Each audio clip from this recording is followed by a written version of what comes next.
Hai guys, gimana rasanya kalau kehidupan sosial kalian ditentukan berdasarkan faksi? Seperti alur dari sebuah cerita film yang mau saya bahas kali ini, yaitu Divergent. Oke lanjut.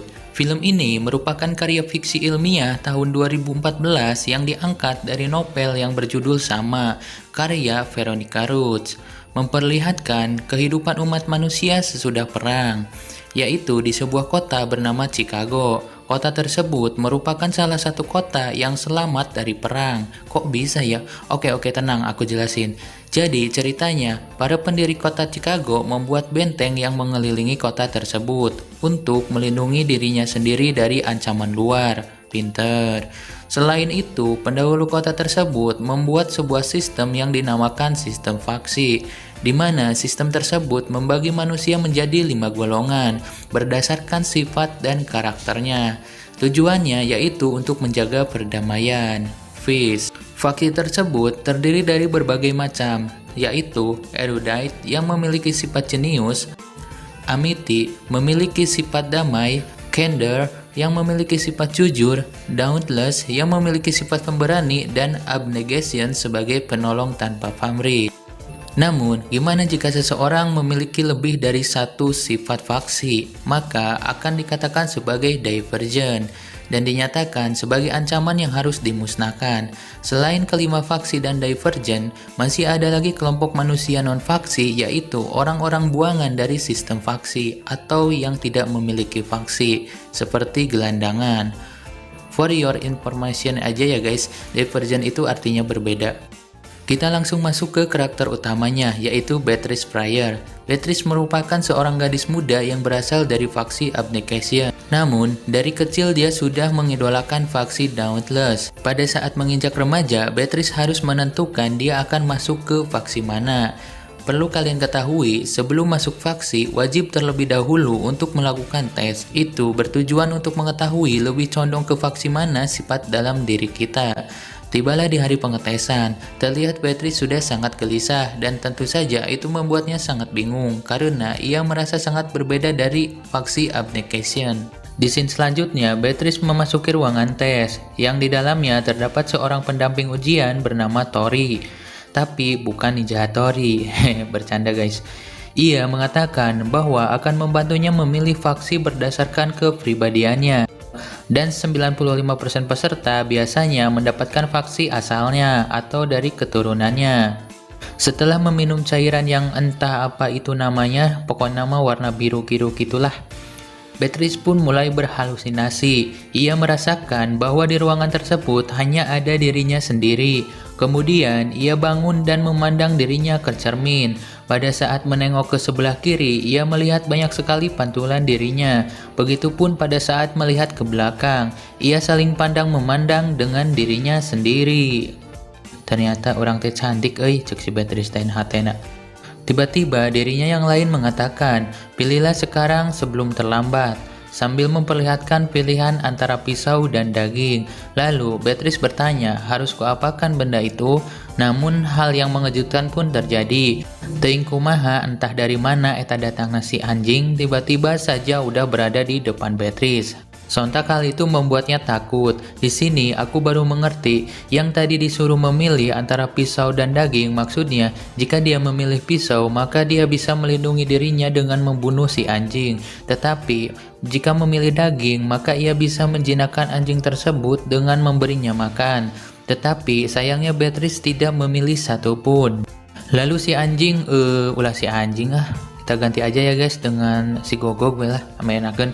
Lalu si Gogok bersiap untuk menerkam si Beatrice. Namun dengan tenang Beatrice memejamkan mata dan menunduk. Anehnya pas mata dibuka, si Gogok yang tadi beringas berubah menjadi anak Gogok yang jinak. Setelah itu ada anak kecil yang mengatakan, anak Gogok, mungkin itu cerminan dirinya waktu kecil. Kagetnya dia pas melihat ke si Gogok sudah berubah lagi menjadi Gogok yang beringas dan bersiap untuk menerkam si anak kecil itu. Lalu si Beatrice pun mengejarnya dan menangkap Gogok tersebut. Kemudian Beatrice terbangun dan sadar. Si Tori yang mengetahui hal tersebut langsung menyuruhnya bangun dan pergi dari tempat itu sebelum pengawas ujian datang. Hal itu membuat Beatrice bingung dan bertanya-tanya ada apa gerangan. Namun, si Tori malah menyuruhnya berbohong dengan mengatakan ke keluarganya bahwa serum itu membuatnya sakit dan ia memulangkannya. Tetapi Beatrice kekeh ingin mengetahui hasil tesnya. Maka Tori pun mengatakan, abnegation, erudite, dan dauntless. Itu artinya hasil ujiannya tidak pasti dan itu sangat langka. Tori pun mengatakan agar jangan memberitahu siapapun dengan hasil tes itu karena bisa membahayakan dirinya sendiri. Maka ia pun sangat kebingungan. Di rumah, Beatrice ditanya oleh Caleb dan keluarganya kemana ia setelah ujian. Beatrice hanya bilang bahwa ia sakit. Lalu ayahnya berbicara bahwa Erudite sedang mencoba untuk menjatuhkan faksi abnegation karena mereka menganggap tidak becus dalam memimpin.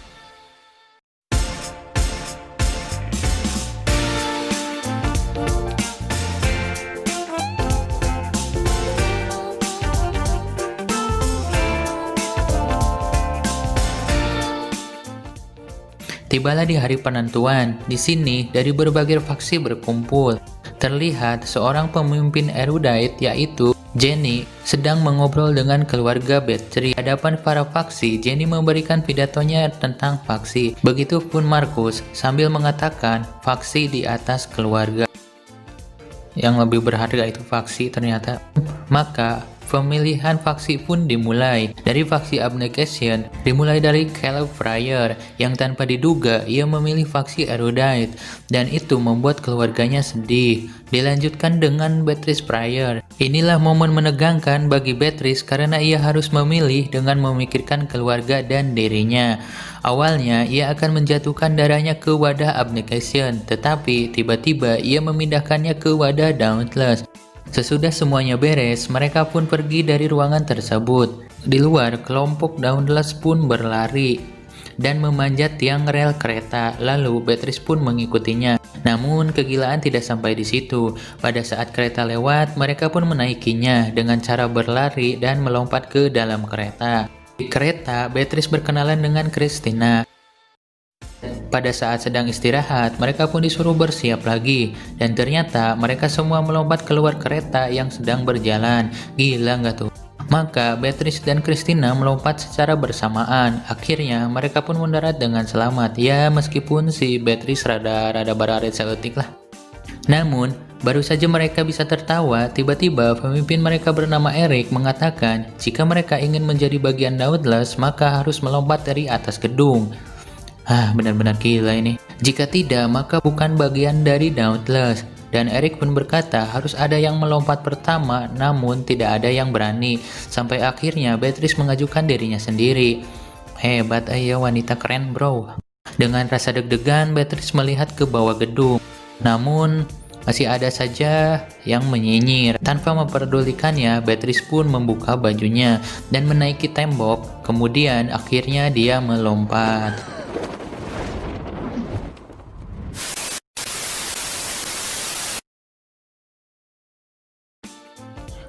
Oke, mungkin untuk season pertama videonya sampai di sini dulu ya guys, karena masih panjang ceritanya.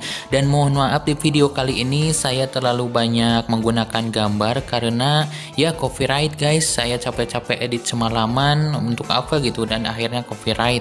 Ya terpaksa saya edit lagi ini juga, tapi nggak tahu sih, mudah-mudahan nggak copyright ya.